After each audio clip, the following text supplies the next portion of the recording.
So if you're about to start recruiting or you're recruiting at this moment, chances are you've received a lot of contact from recruiters, all claiming to work for your competitors, all claiming to have candidates ready to go and hot to trot, and they're really keen on helping you out. But how do you weed out those that are just the sharp salespeople needing to pick up a new job from those who genuinely are good quality recruiters?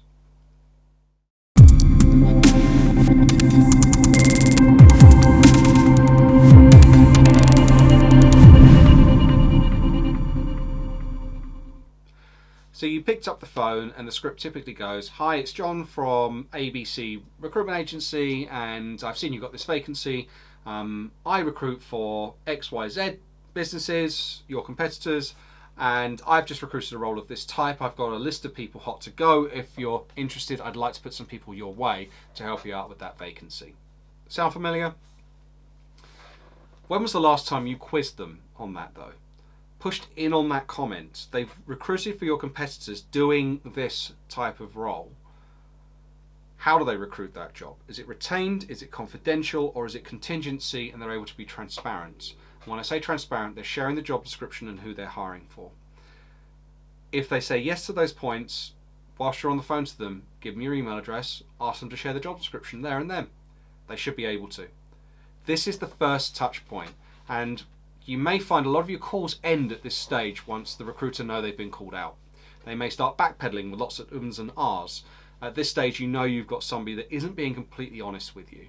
Their market expertise aren't as deep as they're telling you they are. But if they are able to prove it, and you are able to get on to the next stage, find out a little bit more about them. Find out, what do they know about the market area that they're recruiting into here? How deep are their subject matter expertise? Now, don't expect them to answer competency questions along the format of a typical interviewee for that type of role. They're the recruiter at the end of the day. They're not the subject matter expert you're trying to appoint. But they should have enough knowledge to be able to demonstrate that to a degree of confidence and competence that gives you confidence in the fact that they are a good, solid recruiter and they know a fair bit about their stuff and they know about their craft, and they're able to showcase that with some of the information they can share with you. So you're looking at, tell me about some of the roles you've hired for them recently. What you want to know is that they're able to talk about some of the challenges they've had to overcome. Not every piece of recruitment is easy. There's often many, many stumbling blocks. Recruitment is not a straight line. It usually deviates all over the place. Every recruiter that's got some tenure behind them should be able to give you some great examples of quick wins where they've dropped into situations with challenging roles and they've managed to resolve them really quickly. Equally, those same recruiters should be able to give you some great examples where they've had really difficult jobs and give you the background around what that is. But you want to see really them demonstrating the emotional maturity, the tenacity and the drive and the determination to do good by their clients, and by demonstrating the consultancy skills that come with that and the soft skills that come with that and the emotional maturity and relationship management skills that come with that to advise their client and help them unlock barriers and be able to successfully place the right person into those roles for them. Every tenured recruitment should have some good examples of that. Now, it's not to say a new recruiter is going to be bad. There are often some very sharp, very good new recruiters out there, but you want them to be able to demonstrate some degree of subject matter expertise around the market they recruit into. What sort of blogs do they follow? What sort of influencers do they follow in those spaces? How well established is their network? And this goes for new and tenured. If you jump onto LinkedIn, jump onto their profile, it will show you on their profile how many shared connections you've got. And if they're connected with a lot of people that you take seriously, maybe they're somebody you might want to take seriously. Additionally, ask them who their best client is. What you're looking for here is, what's the reason they're the best client? And it shouldn't just be because they pay the bills. It should be because it's a long-standing, mature relationship that's grown over time, and it's a trusted relationship that goes beyond transactional recruitment. So that client comes to them for other things. They want to take their market expertise in. And so, for example, I sat on a recruitment council for a big telecommunications business, and I was once a quarter drawn down to the head office to sit down a round table with their director of recruitment and talk about what's happening in the market and what they were thinking about talent planning for the future, and how we as an external third party could support with market knowledge around those pieces for them. You want to be able to see that kind of thing showcased, certainly with a tenured recruiter, to be able to demonstrate that they've been taken seriously by businesses before and been able to do more than just the basic have vacancy, fill vacancy type of transactional recruitment.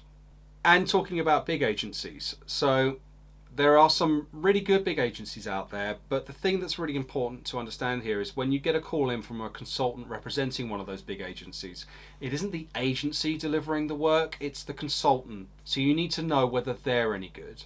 And so apply some of the things I've mentioned here to ascertain that, but also Google their name.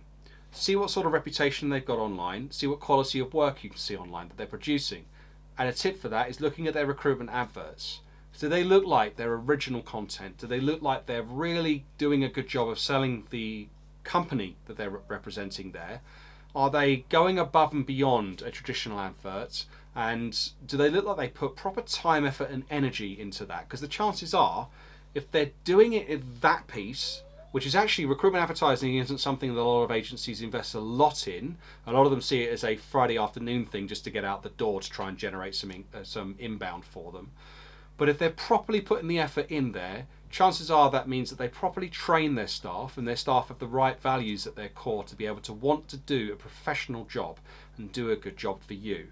So check them out. Make sure that you're happy with the consultant that's approached you in their style of work and how they've portrayed themselves here.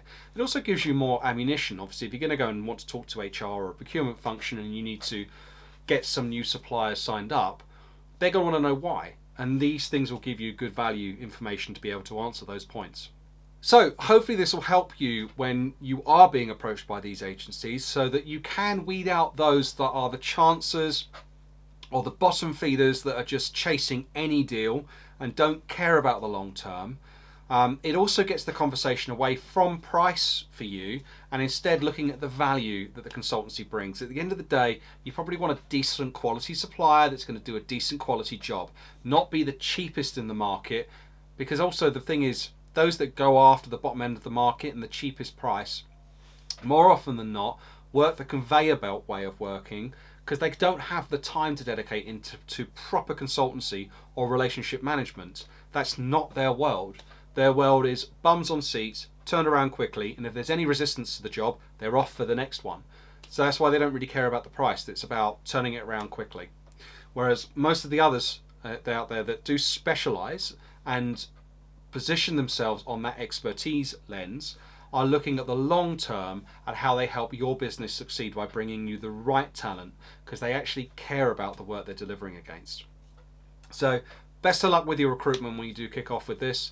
And hopefully, I mean, if you do apply these and you get some great value back from it, please let me know. Drop me a note. Let me know how these have worked out for you.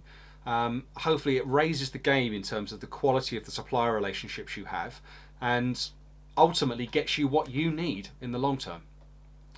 Otherwise, thanks very much for watching, everyone, and I'll catch you on the next one.